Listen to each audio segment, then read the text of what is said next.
Okay, so we're going to make a start, and what I'm going to do, I'm going to do it slightly differently this time. I have a PowerPoint that somebody's put together. This is not the official JLI PowerPoint, but I think another is I sent them some feedback, say I know you're working, flat out and really sort of last minute stuff, but if you could put PowerPoints together, that would be great. So I think a fellow instructor, I think in America, put a PowerPoint together using their backdrop. So I haven't used the backdrop this time. I thought it's a bit, it's fine, but I'm going to share the PowerPoint and then see how we go. There we go. Okay, hopefully you can see that. Days to celebrate. So what we're going to be looking at, we're going to start looking at Shavuot. This is in a sort of a bit of a two-part series, mini series within a series, where Shavuot itself, we're going to look at the concept today and some of the practicalities next week. So really, Shavuot is probably one of the most important, if not the most important, festival.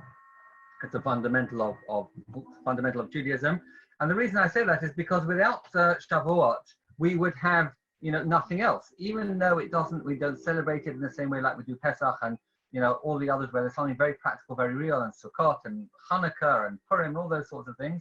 I know that cheesecake is delicious and so on, but it doesn't quite. It's not quite matzah, and it's not quite sukkah, and it's not quite Hanukkah candles, and even though some people may feel it's on the same level of obligation, but it is really, I think, what we'll learn tonight, really the most important holiday of the year, because God gave us the Torah. It's when we became a nation, and if we think about it, if not for that experience, if not for Shavuot, where would we be today? There'd be no Pesach, there'd be no Hanukkah, there'd be no Rosh Hashanah, there'd be no Yom Kippur.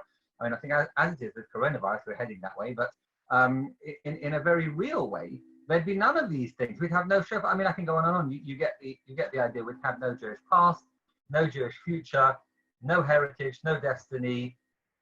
We just wouldn't exist in the way that we do. So I think this festival, the festival of Shavuot, is, I believe, the foundation of all Judaism. And so what we're going to do tonight is familiarize ourselves with the events and the impact of the day. Let's just have a little bit of a timeline and the events that led up to the giving of the Torah on Mount Sinai. It was a very eventful 6 weeks. A lot of stuff happened in those 6 weeks. First, we had the splitting of the sea and all that drama relating to that.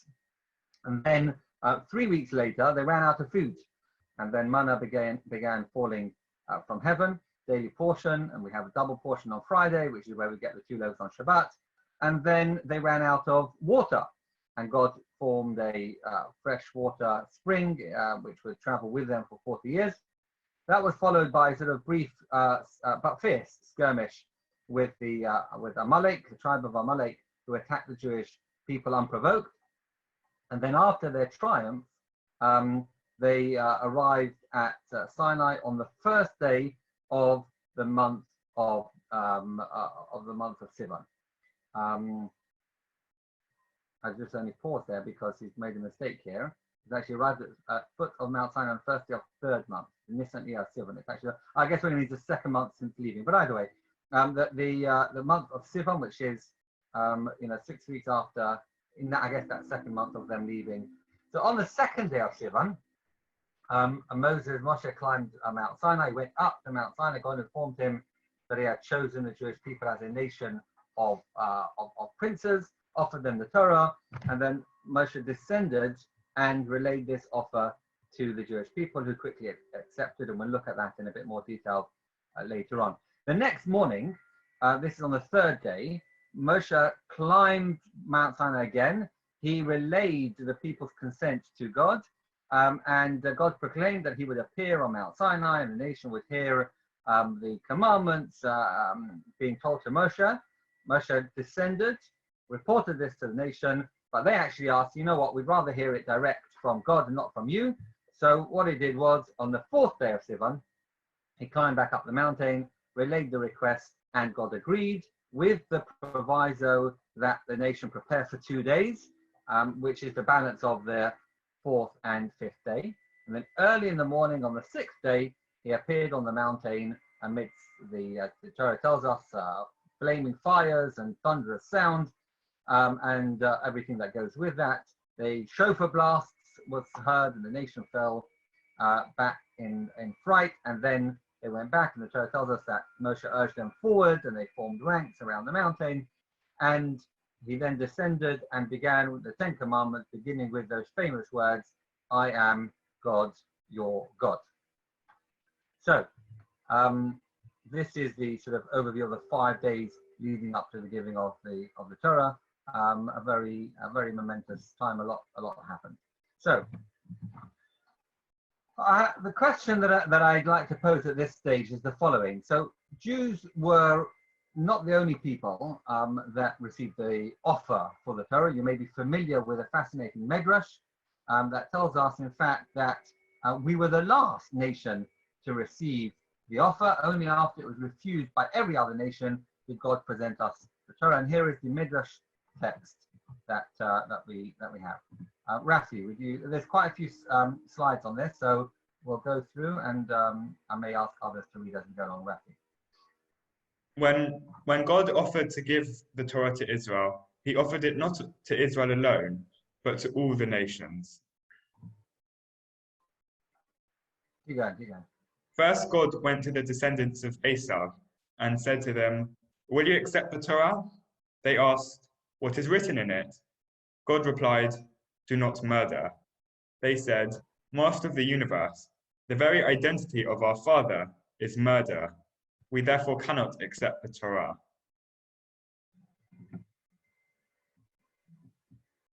God went to the descendants of Ammon and Moab and said to them, will you accept the Torah?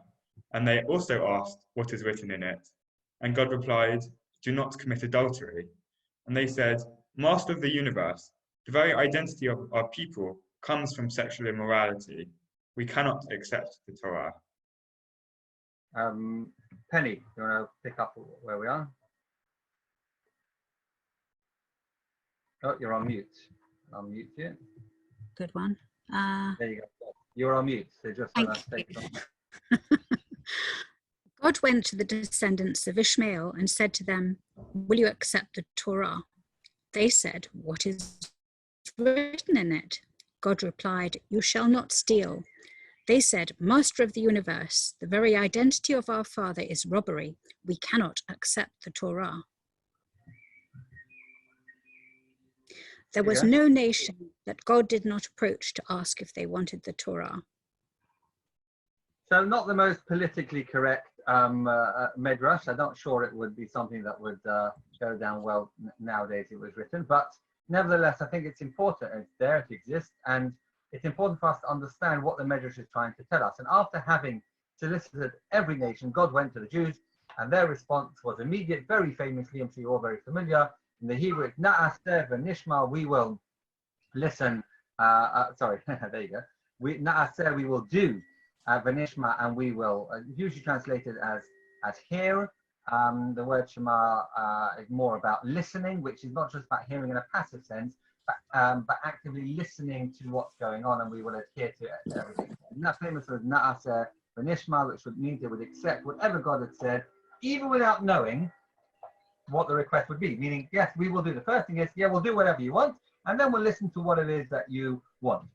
And this really leads to a very classic question, which is, why did our ancestors accept a binding, life-altering document without even checking what is in it? You know, if someone asked you to commit to a contractual agreement for a lifetime of service that would cover every facet of your life in intricate detail, would you accept without reading the contract? I'm sure no lawyer in their right mind would advise you to accept such a deal.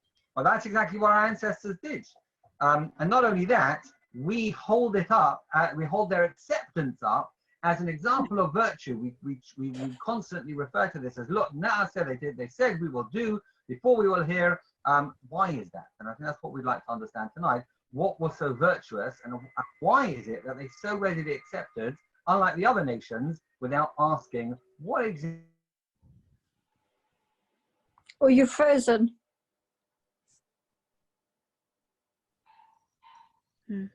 Hello?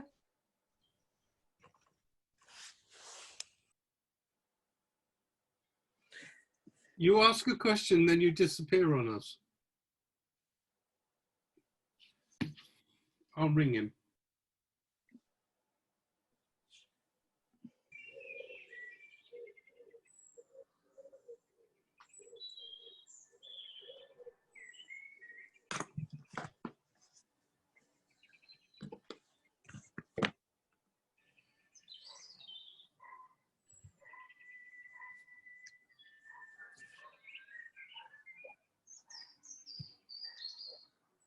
Yeah, you're frozen. Okay. Okay, no worries, thanks. Okay, he's reconnecting and he will be with us as soon as he can. He's having technical issues. Thank you. Is this a commercial break? What are you selling?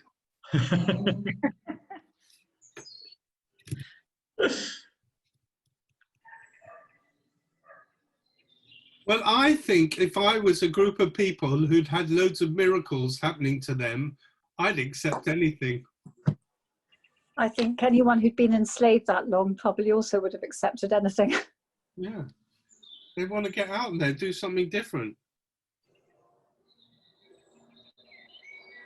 Hmm.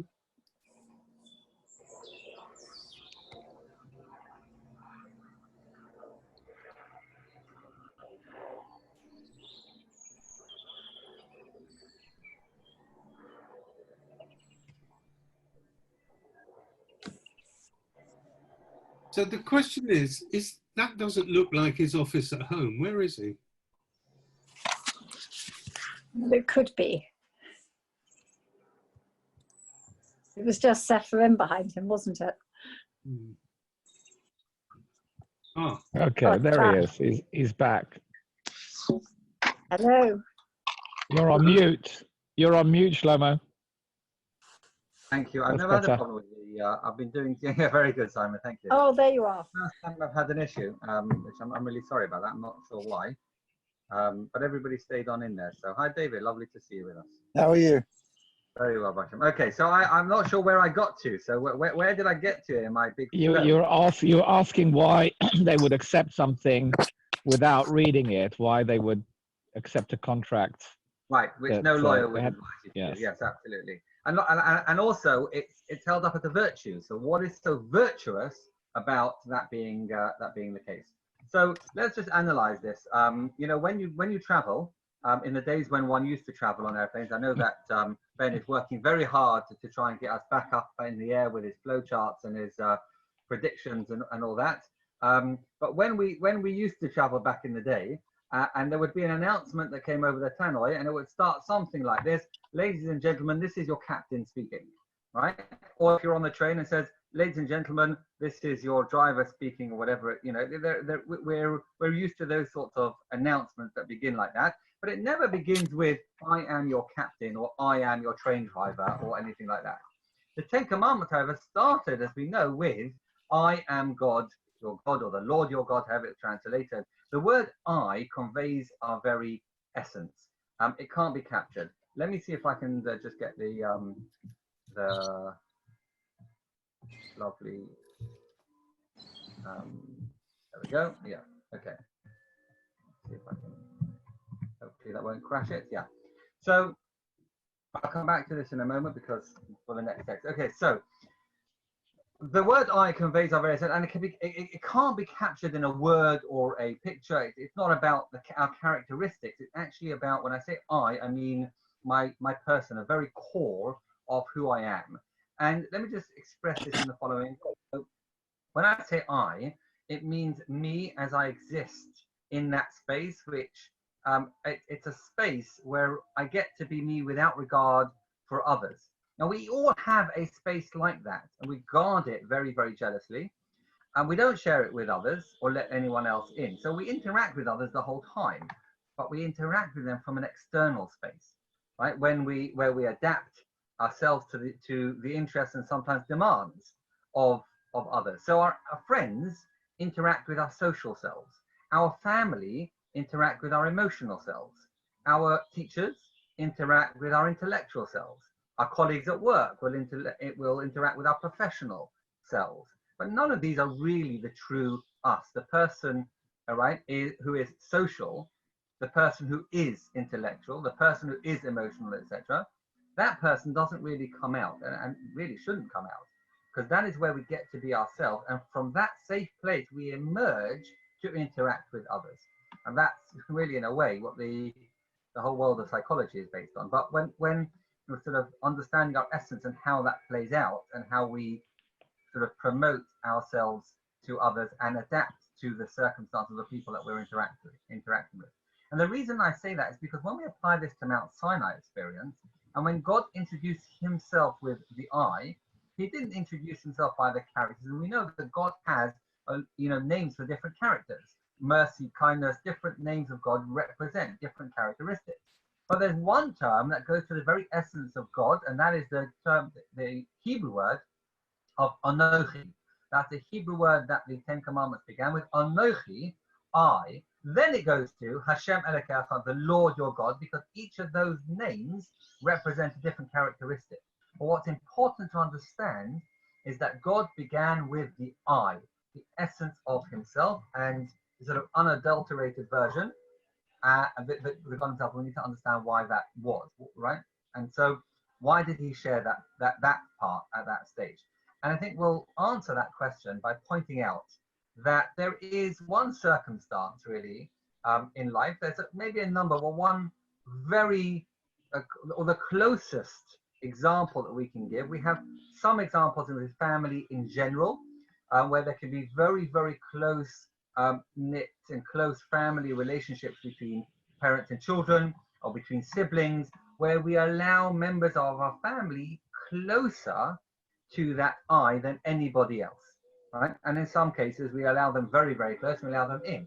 And certainly in the case of a marriage and a relationship in that regard, then we allow that person in there. And so let's analyze this for a moment. When there is a wedding, why is a wedding such a happy occasion? You might think that's a crazy question. It's similar to the question I ask couples when they come to see me, where when I'm officiating, and I ask them the question. The first question I ask them is, why get married? I mean, I save you a lot of money, and what do we need to go through all of this for? And they look at me as if I'm mad. What do you mean, why get married? I mean, because we do. That's what you do. So, yeah, but why? And it just gets them thinking. It's quite fascinating to see the responses, and it's almost classical, stereotypical responses. Almost always, you will have the sort of, and it's so stereotypical, but I'm just reflecting the answers that are given to me. Almost always, the men will turn around and say, what do you think they will say? The reason you get married is commitment. I'm showing a commitment, right? I'm showing I'm committed to this person. It's sort of very sort of contractual. I say, if that's the case, you sign a contract, hang it up on your wall, that would do the same job. If it's all about just showing that you're committed, you can sign a contract. It's much cheaper. You'll save a lot of money. So, and the women say something very sort of more emotional. It's a demonstration of his love and connection, all that sort of stuff. And so then we have a discussion about what that all means. It's quite interesting to see. But what's fascinating is we get very happy about this, and a happy occasion. Now let's just analyze that for a moment.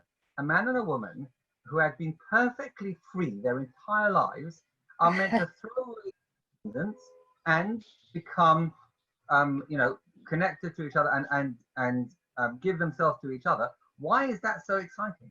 Why are we celebrating? They've given up their freedom. We should celebrate somebody giving up their freedom. I mean, life's all about being free. These people have given up their freedom, but of course, it's a rhetorical question.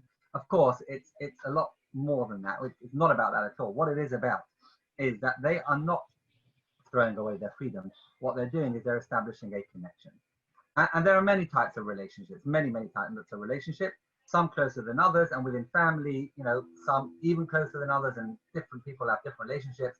But certainly when it comes to the concept of which rabbis compare the day of Torah to a wedding, and we know on Friday night we have this metaphor, we use this metaphor of a bride, and that's where it originates from. We talk about Shabbat being you know, this idea of there being a bride and a contract and, you know, all those sorts of things.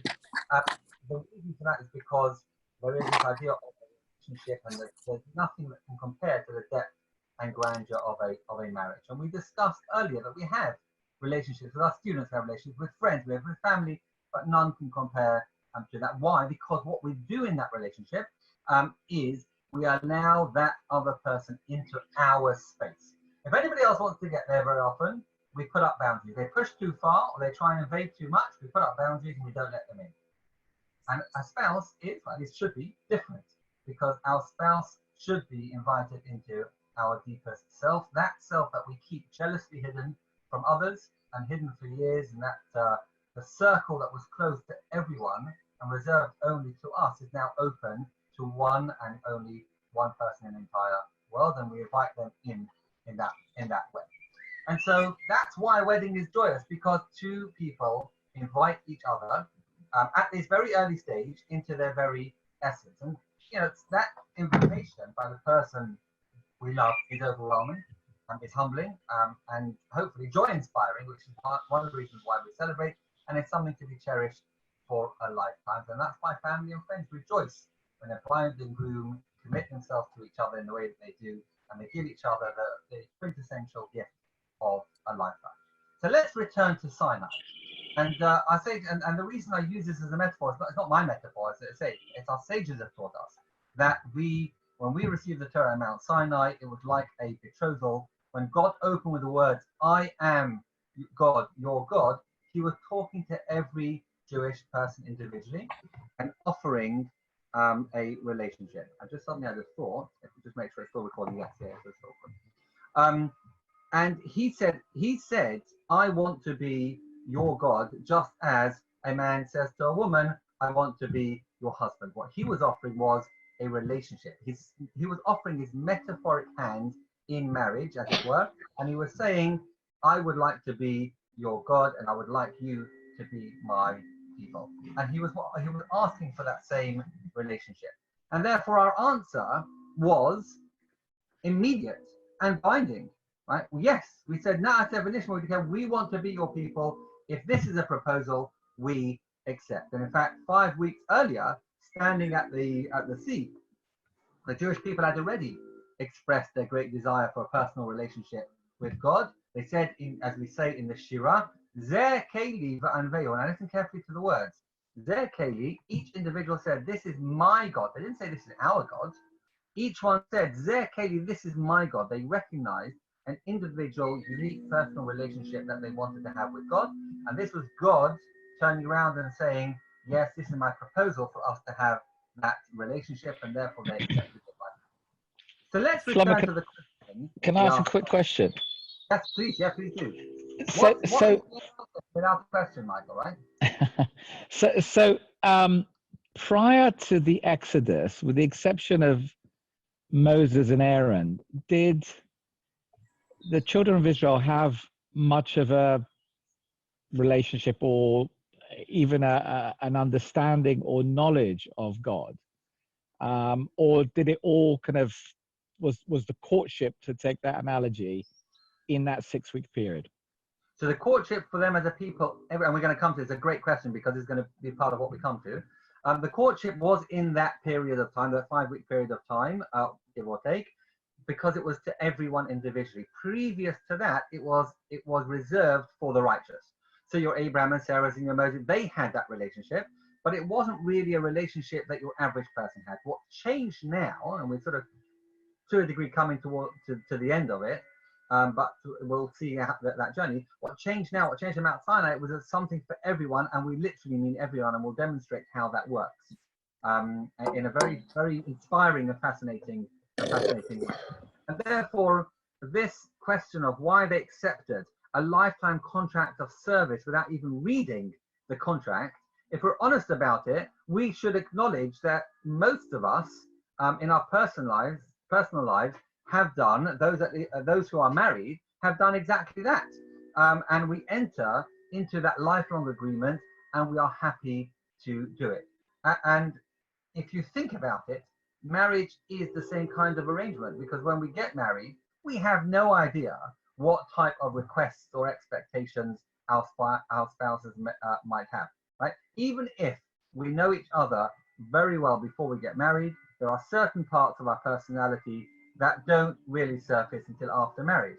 We know that, and even more that we know that we change over time, and we expect, at least we should expect, that our spouse's desires would also change and likely to change over time.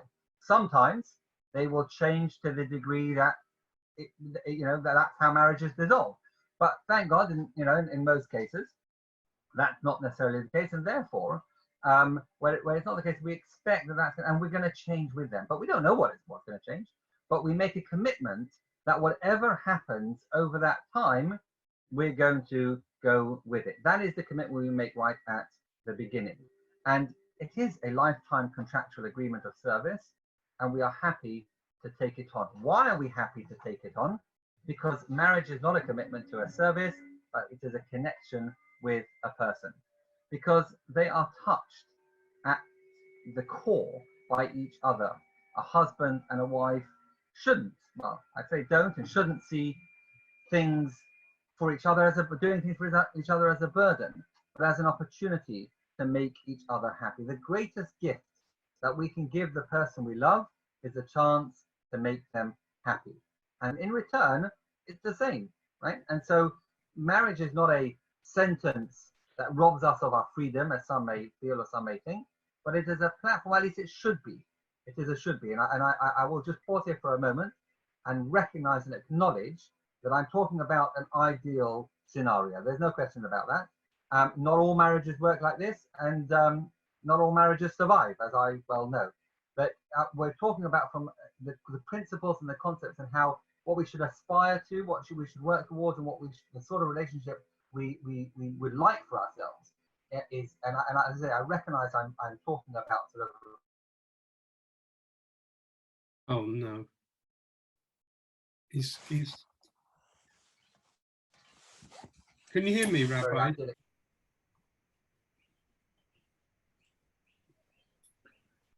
He's stuck again. It's probably buffering. Sounds very technical.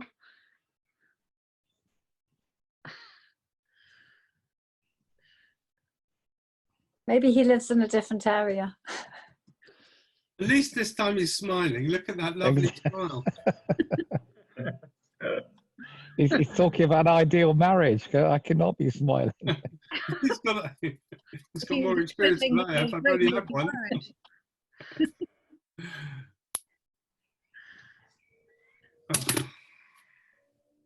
It's probably peak time for Zoom, isn't it, now? Yeah. I'll phone him and tell him. Although all the work Zooms are not happening now, so. No, that's right.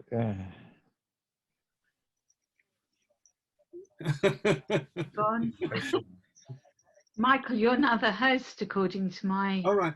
I'm afraid I don't have anything to share with you. I'll put my thing in. Thanks. Bye. He heard everything I said. Oh no.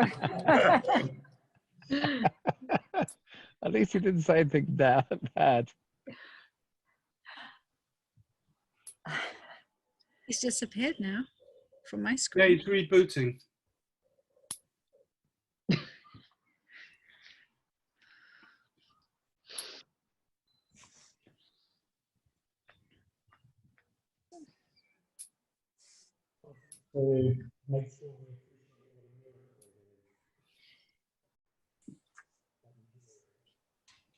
Can't hear you, Ben.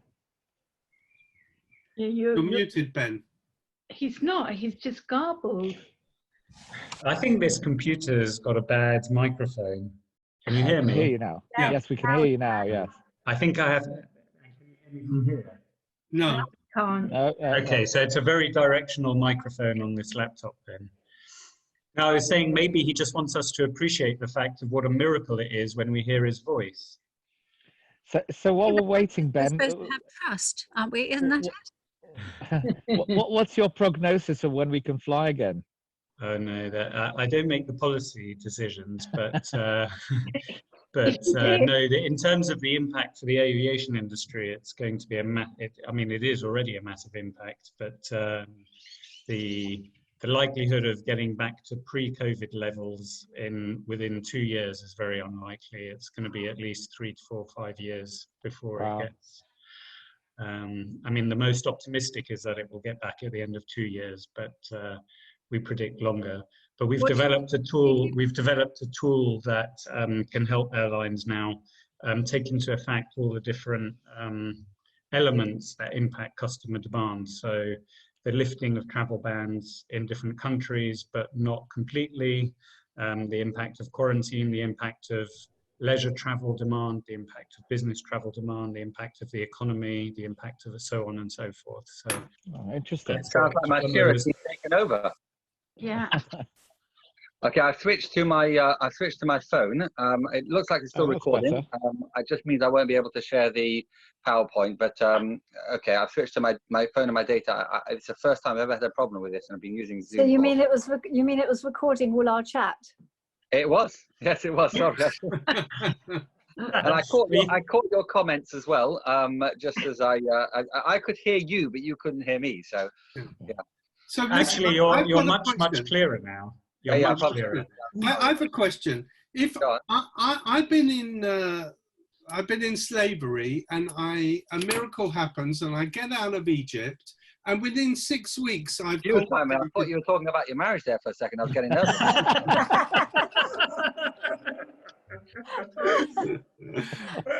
And I come out of Egypt, and there are lots of prominent and very positive signs of godliness and being present in my life. I'm going to accept anybody who is anything that's a directive and directional, and maybe not even see. I mean, why didn't he go? Listen, I'm the one that's brought you so far, and we're going to move forward. It was a kind of a leap for me, huh?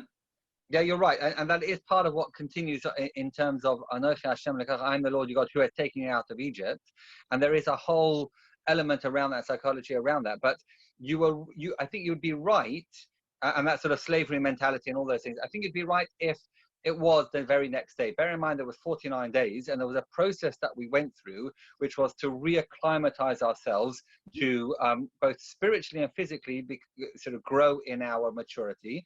And by that point, we were at a stage where we wouldn't have just accepted anything. So you're right, it was literally the day after. And this was part of the debate when they came to the sea, which was a few days later, and there were these different groups that said, let's go back and let's jump in. So there was more chaotic. But by the time we came to the mountain, we had developed and grown and matured, and it wasn't so straightforward that we would just say yes to anything because this was what we were used to being slaves and so on. So I think that would be the response to the very valid question that you ask. So one other thing. Yeah? So it's Moses that actually says, "I am your God." No, it's God it's God that said that. The first two was God himself directly, and then it was taken over by Moses. Got it. Okay. That's the bit I missed. Thank you. Please, yeah, go on. Can I ask something? Sure. Rephrase my question. God had asked other nations before he asked the Jews. Yes. So it could have been anybody. I mean, we assume God had a plan. God would have known, or he's giving people the option and free will to say they would have accepted it first, and it might not have been a Jewish people, or he knew they wouldn't and we were going to be. But this is what's interesting about this medrash is he knew they wouldn't, but the medrash tells us about this because it teaches us a lesson in what God was trying to make a point by doing this and tell us something, which is what we're trying to understand. So yes, you're right. Was he taking a risk? And then if halfway through one of them said, oh, actually we will take it, what would have been then? God knew that was never going to be the case. But he still went through the process because there's a lesson being taught to us, which is what we're trying to sort of understand here. Using the metaphor of marriage, which is, I mean, I don't know how far into my disclaimer, so to speak, or my, you know, I got and I froze, but I think you get the idea and the point. You know, what we're talking about is an ideal and idyllic situation which we all, you know, wish for each other. And using that as the metaphor and the example. So carrying on with this, I think we understand the point of and the concept of that when our spouse asks us to do something, however mundane it may be, really there what we should be doing is seeing it as a way, an opportunity to connect. Whether it's to get a pint of milk or to take the shoes, to whatever it may be, that it actually becomes irrelevant. The way we should be approaching it is it's an opportunity to connect. It's a connection, and it's a point of connection. And therefore, when we do perform this act, even something mundane, we don't see it simply as an errand, as maybe a friend would do, but rather we see it as an opportunity to reinforce that connection and attach ourselves to that person in some way, to fulfill a desire of our spouse and our partner, which is a connection to them. And therefore, that this is the metaphor that's being used, that every act of service deepens the connection. And therefore, when we do that for our spouse, that is what's happening, and we recognize that. And so we use this, and the rabbis use this metaphor for this relationship to God, because when God introduces himself at Sinai to us and offered this relationship, sort of his metaphoric hand in marriage, he put his happiness in our hands. If we follow that metaphor, then God did the same thing, meaning we have the tremendous opportunity and privilege to be able to make God happy. And in God's words, I take pleasure when I ask, and my will is done.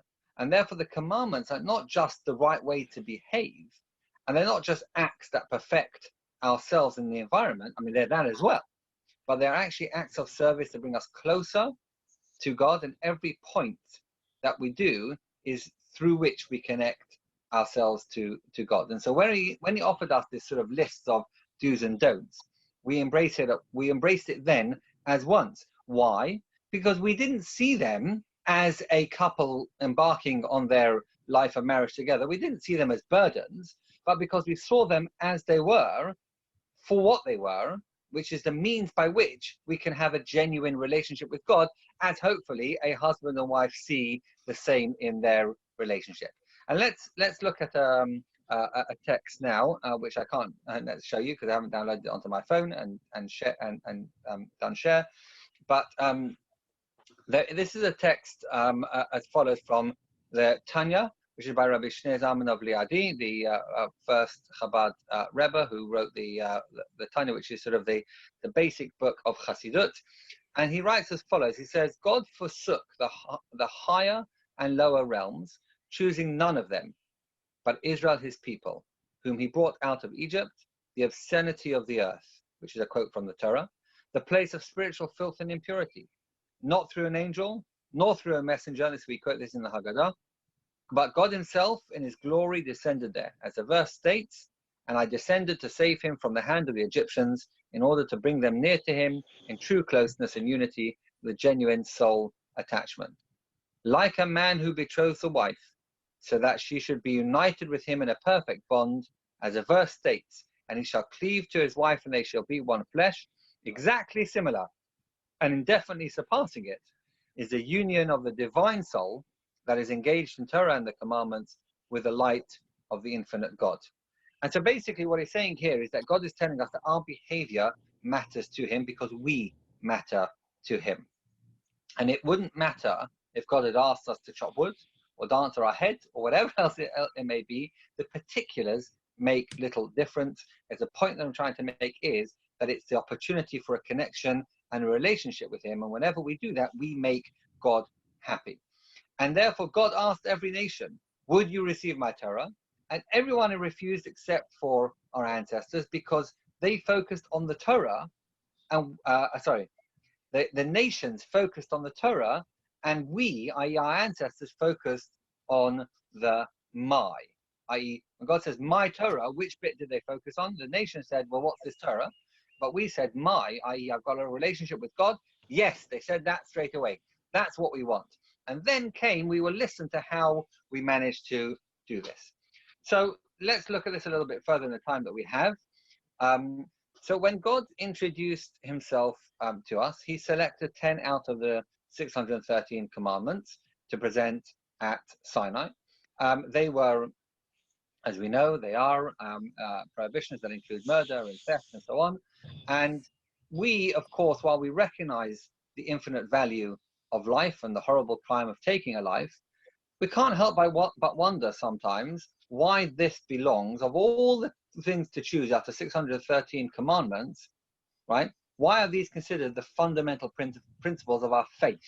Now, the social civil society, yes, absolutely. But pick 10 things that are the fundamentals of faith, and you've got do not murder, do not steal, and so on. Now, we said earlier that God wants a personal relationship with every single Jew.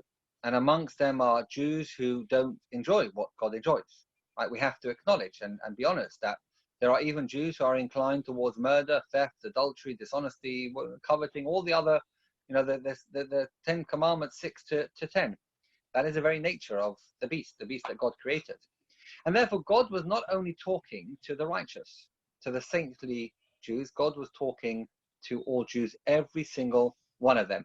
Even those inclined to murder were invited into a relationship with God at his very essence. The lowest Jew, who might otherwise murder and pillage, can touch God in an intimate way if they set aside their inclination to make God happy. And that's the key. So when a Jew curbs his desire to steal or to cheat or any of the other prohibitions, but will use for the moment the ones from the 10 Commandments, and does this because he wants to make God happy. And that's very important, because if a person says, I'm not going to steal because I think it's the wrong thing to do, i.e. based on something rational, he has an urge. Some people do. They have an urge to steal. They have an urge and a desire to kill. And the question is, what's the response? If the response is a rational one, that's very, very dangerous. Because we can also, and we've touched on this in a previous JLI course, we can always counter-argue ourselves. We can make exceptions. We can make rational arguments on why in this case it's okay, in that case it's okay. But if it's based on because God does not want me to do it, and therefore it will make him happy, me not doing it, then that is something that is very strong that we're able to sort of to go with. And this concept of, can something so small really touch God? Are we heroes for simply not being villains, which is the point that we're making? And the answer is that there is much to be admired about setting aside desires that are wrong because it makes God happy. That is a first step, and we shouldn't underestimate the significance of setting aside those desires. That's the first step. And at Sinai, God showed us that there is a second step that is possible too. Because if we continue to associate the thrill of making God happy with the curbing of our sinful desires, what might happen over time is we may develop a taste for proper behavior. So we will detest, not just avoid, revenge and anger and hatred. Why? Because God, whom we love, detests them. Or we will come to enjoy, not just engage in, forgiveness and peace and love, because God, who we love, enjoys them.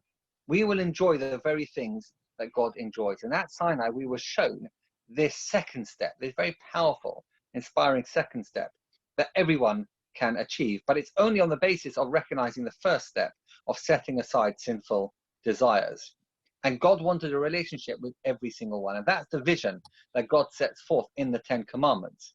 When he says, I want a loving relationship with every one of you, the highest and the lowest, and I will come down to your level, enabling everyone to connect. That's God descending on the mountain. And I also hope that one day you'll be able to rise to my level. And that sums up the theme of the giving of the Torah. And the Medrash tells us, in fact, that this can be compared to a king who decreed that the people of Rome cannot descend to Syria, and the people of Syria cannot ascend to Rome. So too, when God created the world, he decreed that the heavens would be his domain and the earth would be the domain of the humans. But then when God wished to give the Torah, he rescinded this decree and stated, the lower realms can now ascend to the higher, and the higher realms can descend to the lower, and I will be the first. And that's God descending on the mountain. So there are a number of applications to this teaching, but among them is the idea that before the giving of the Torah, as I mentioned earlier, it was only really the Abrahams and the Sarahs, people who dwelt in spiritual domains, who were able to connect with God. The average person was not able to have this relationship that we're discussing, but that changed with the giving of the Torah. He broke this monopoly, and he said, and broke this divide between the above and the below, meaning the spiritual and the mundane, and said, even the lowest of the low, people who might otherwise be inclined to murder, will now be invited to the relationship. And he placed his happiness in the hands of all Jews, even the lowly person who otherwise, as I said, is inclined to murder, because by that person refraining from sinning and refraining from murdering, that is an act that brings God pleasure. And God would hope that even this Jew might eventually develop a high regard for life as well, after refraining from the sinful act. And so let's finish off with the following very powerful, and I'm sorry I don't have the slides because there's an image I want to show you about the Ten Commandments, and I mentioned this the other week, and I've mentioned this many times previously. This concept of why there are two tablets, I want to take it to another level, right? You know, the concept that God needed to put it on two separate sets of tablets. We know that one set is about the relationship with the divine, and the second set is about the relationship with other human beings. But and why did he do this? We've learned three important points so far at this stage. Number one, at Sinai, God offered a personal relationship with every single Jew. Really, really powerful and really important. Number two, even Jews inclined to murder can abstain to make God happy. And number three, even the lowest Jew can develop a high regard for the Torah. The first stage is that they need to abstain, but then afterwards, it becomes another level where from abstaining, we develop a high regard for positivity. So each of these 3 points are depicted by the number and shape of the tablets. And this is quite fascinating. So as I said, you'll notice the first set of commandments address the spiritual and theological concepts. And the second, they're more of a human nature. Do not murder, do not commit adultery, steal, and so on. What God did here, by dividing the two sets of commandments, was telling us that he is speaking to every sort of Jew, both to the Jew who is spiritually minded and moved by spirituality, and the Jew who, on the face of it at least, has no interest in this sort of deeper level of the world. And so God spoke to both and told both of these people, as we learned earlier, he wants a personal relationship with each of them. And if we look at it a little bit more closely, we see the following fascinating thing. By lining up the first set of commandments with those of the second, God proclaimed that the first set can inspire us to keep the second set. And so let me give you a couple of examples. Take the first one. First commandment is, I am God, your God, which is lined up with the 6. If you put 1 to 5 and then 6 to 10, the one, number 6 is don't murder. Don't murder. So 1 is lined up with 6. God, I am the God, your God, is lined up with do not murder. Why? Because killing a person, right, kills the divine image in which that person was made. And so that with this juxtaposition, God proclaimed, even if you are inclined to murder, you can overcome it if you realize, I am your God. I, God, would be happy if you didn't. They are connected. And let's take the next example of don't worship idols, right, which is lined up against number 2 is lined up against number 7, which is not to commit adultery, because that proclaims that even if you are inclined to adultery, you can overcome it if you realize that I, God, would be hurt. Why? Because as we've discussed, our relationship is like a marriage. Our relationship with God is like a marriage. So if you betray your marriage to your spouse, I would see it as if you betrayed me as well. And further, take another example of observe the Shabbos, right? So number 4, observe the Shabbos, is lined up with number 9, which is don't bear false witness. And what this is saying is, I placed you on earth to testify to my existence. You say this is a sign, right? As my existence as its creator, that's what Shabbat is all about. Something you do by working for 6 days and resting on the 7th day. That is the theme of Shabbat, right? As I did when I created the world. You're testifying that there is a creator of the world. And so therefore, if you bear false witness against your fellow, you act as if I'm not present.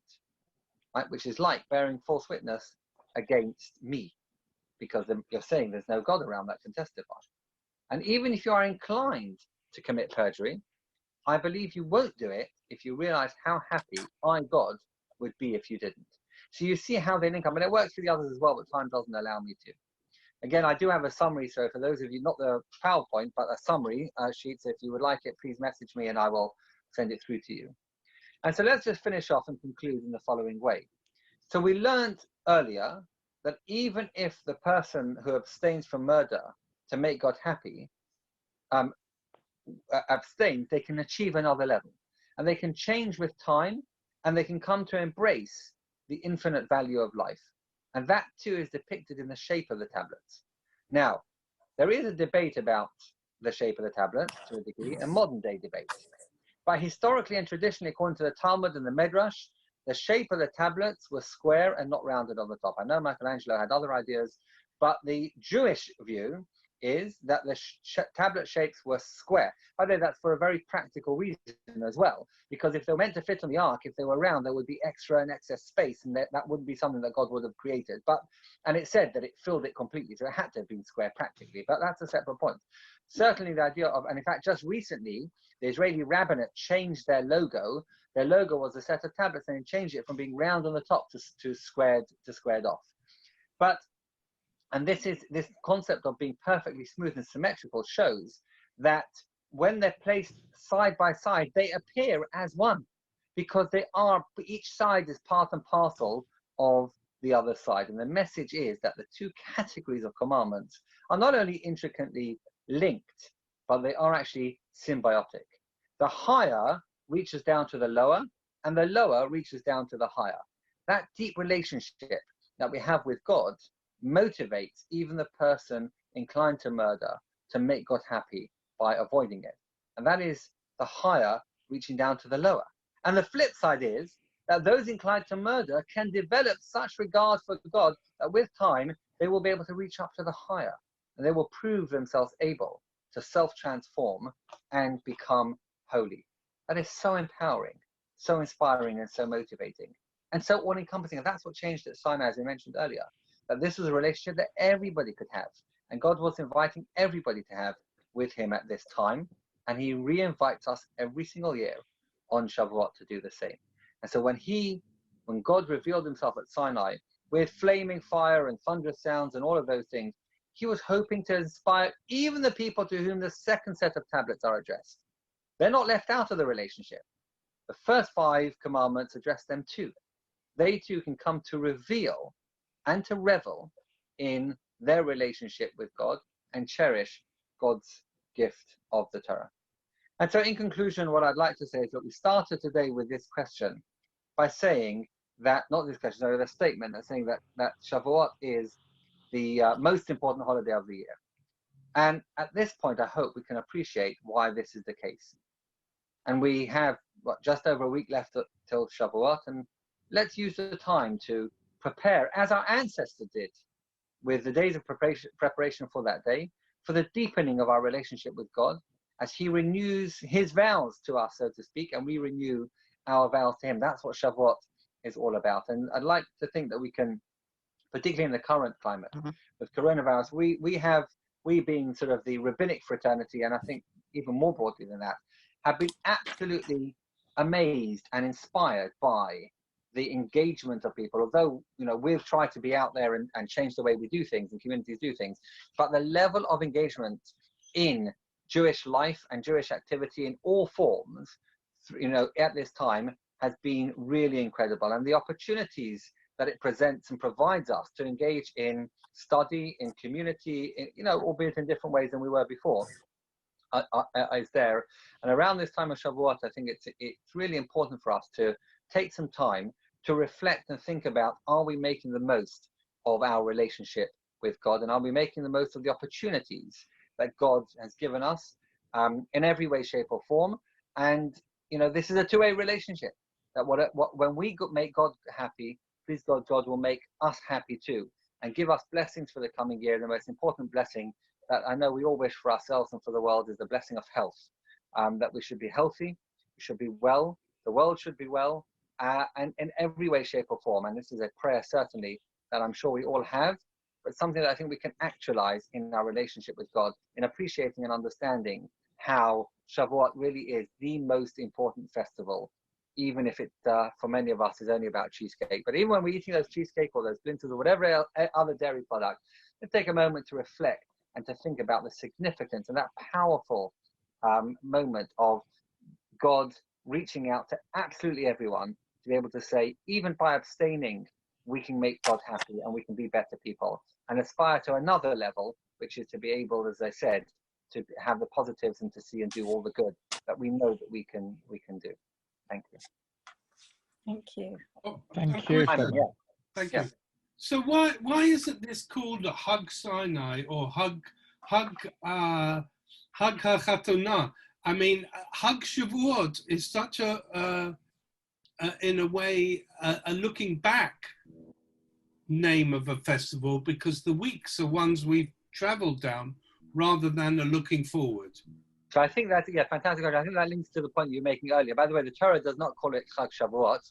That we call it that. It's Chag HaTzeret in the Torah. But rabbinically we called it Shavuot. And the reason for that is because it's helping us understand how we can achieve the points that we just made. In other words, the way that they managed to get to the point of being able to abstain from any sinful desires and then develop and grow further is by a process of a journey of developing themselves through a 7-week, the weeks that they journeyed in that time, not only physically, but actually spiritually. That's what enabled them to do it. In other words, it doesn't happen overnight. It's something that step by step, day by day, if we take on a little bit each day and we find one other element of our character, that's how we can achieve it. And that's what the rabbis are trying to reinforce and calling it Chag Shavuot, is how we actually can get there, reminding us the actual how to do it. Thank you. Thank you. Thank you. Any further questions before we go? Well, thank you. But I'm sorry about the technical hitches, and hopefully we'll have next week. We have the final one next week, which is looking at the practical side of Shavuot. And thanks for bearing with me tonight, at least. Thank you. Thank you. Sorry, Thank you. Yes, Sorry, go on, Ben. Sorry, it's just a question. I was just thinking from a sort of contractual perspective, which is, if you sign a contract without reading the terms and conditions, are you still bound by them? Of course you are. So it's like terms and conditions apply, but we'll sign first and then find out what the terms and conditions are. Do you have generation? I'm afraid this one, it's a nice try, but I'm afraid this one we're completely bound by for reasons that would require a whole nother share as to why that. But it is a fascinating question, because it is dealt with and it is discussed, and how previous generations could commit future generations. And the sort of one-liner to that is, we believe that our souls were there at Sinai, and therefore we committed to this wholeheartedly in a similar way to using the metaphor of the marriage, that we commit, even though we don't know, but we're committing not to the details, but we're committing to the individual. And therefore we're committing to the relationship to God, which we committed as well, i.e. our souls did, and therefore we're bound by it, and hopefully happily so. I've got a question. Shlomo? Yes. Oh, who's that? Michael, David. I think. No, David. David. Hi, David, I can wait. I can wait a second. It's a difficult question, because I'm not really quite sure how to phrase it. But if people You're among friends, it's fine. Just phrase it. If people have not accepted God, it's actually a question Charles asked me last week, and I couldn't answer it. He basically said, if people were accepting God on Mount Sinai and building their relationship from then on, what on earth were there Jewish people beforehand? Right, it's a very good question. It's actually if what the I wanted Jewish people were created then who were they before? Yes, it's a fabulous question, and actually, to you, that's what I've been dealing with tonight. So the short answer to that is there weren't Jewish people before then. There was a tribe of Hebrews who believed in God. So it's true, there wasn't that relationship in that same way. There was a concept of this tribe believed in God. But what was God to them? What was God to them if they didn't know, they didn't have that conversation?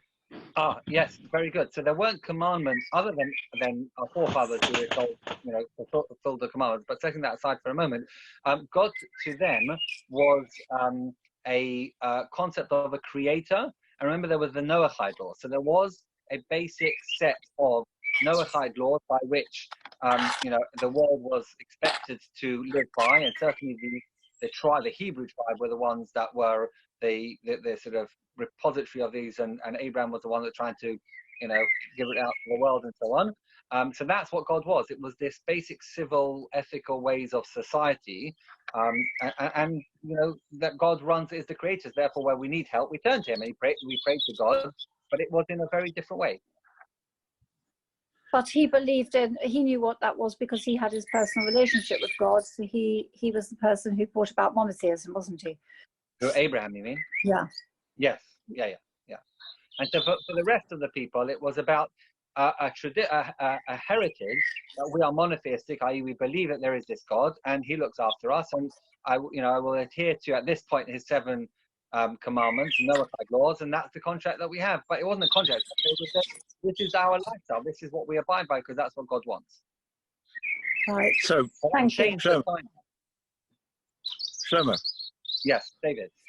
Right. So even if people felt they could follow the Noahide laws and they could follow a moral code and they wouldn't kill and they wouldn't steal, what we were saying here surely is that they became together. They found a bond that was linked to a communal understanding rather than individual wish. That actually bound people together so that they followed what was actually sort of as a people. Remember, we became a people after we left Egypt, really. And therefore, the laws that applied generally to individuals they might observe became something that we agreed as a people that bound us then onwards. Yeah, very well put. And we have this concept of that they encamped. They encamped there at the mountain as one. There became a unity that's why it was from a tribe to a people, a nation that connected us together via that sort of common denominator of God and that relationship. Yes, absolutely right. Yeah, thank you. There is a sense, though, isn't there, that when you read how they gathered together and they weren't allowed to go on the mountain, and there was that fear, that enormous voice, that thunder. You'd almost say, by the way, if you didn't really want to follow this, just listen. This is the power that's actually asking you to bind yourselves together. There was a bit of coercion. Yeah, the love and fear they complement each other, and they're two sides of the same coin that exist constantly, and therefore fear had to be part of the Sinai experience. Yes. So how does that relate to this marriage concept you were pushing? I was. It's a rabbi pushing it. So how that relates? Okay, so that's where you've got the concept of fear from a spiritual point of view is the fear of losing the relationship. So that's where the fear is. In other words, by my action, I might cause a dent in the relationship and therefore weaken that relationship. So it's not a fear in its sort of basic sense of a fear of the person, but it's a fear of jeopardizing that relationship. And so that's what God was saying. If you don't, all that fearful stuff is, if you don't listen, then you will lose that relationship and so on. Yeah. And there's a concept of a higher fear and a lower fear. There's a fear of punishment and a fear of a relationship. So there's in that element as well. There's a fear of punishment and repercussions, and we have that in a relationship as well, and in marriage as well. There's a fear that if I don't do something, then there'll be repercussions, and that's human nature. So there should be. But it's what we're aspiring towards is that sort of high level of fear, which means I fear that by my actions I may cause a weakening in the relationship. Very good. Thank you very much. Thank you. Thanks for your contribution. I appreciate that. Anyone else? Thank you. We go? Right. Can we back off? I really enjoyed it. Thank you again for sticking. When are we meeting next week? Tuesday. So Tuesday night is the final one. The practicalities on Shavuot, and then Thursday evening there is a special program planned with three half-an-hour sessions on Thursday evening, sort of substitute for Tikkun Lel or an early Tikkun Lel, which I'll be participating. I'm going to be giving one of the other shiurim. We've got 2 guest speakers also, so we're going to have 3 half-an-hour shiurim there. That's this week, next week. Shlomo, next week Tuesday night for the JLI, and then next week Thursday night for the Tikkun Lel. Shlomo, is there any plan to give any sort of material that we can use to learn over Shavuot? Because we won't be learning all night. Yes. There is, good. Okay. Yes. Okay. Okay. There is partly through Southampton, partly more broadly. There will be stuff disseminated. We've got the Shabbat, UK Shabbaton at home one again this week, and there's going to be a lot of material coming out which is Jerusalem related. And then for Shavuot, the US is working on putting together sort of packs that we'll be able to send out, and we just sort of, there might be some supplementary stuff that Southampton put together, but yes, there will be. There is material going to be out there for us to use. Brilliant. To learn and to use, yeah, absolutely, yeah. The material that was put together for the... Shlomo. Thank you. Yeah. Thank you. Shlomo, if anyone's, you're still there, Shlomo, are you? I'm here, keep going.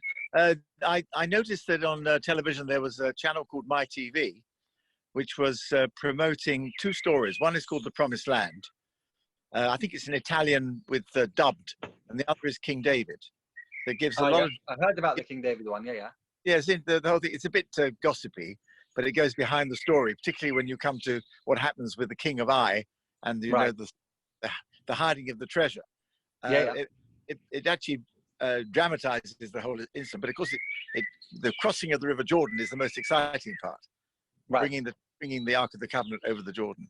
Yes, absolutely. Available on, I don't know where it's available, but it's certainly I managed to glance. I heard about the King David one. I'll look it up. Okay, thank you. Interesting. Thank you very much, guys. You were lovely to see everyone. Thank you. Have a good week. Thank you.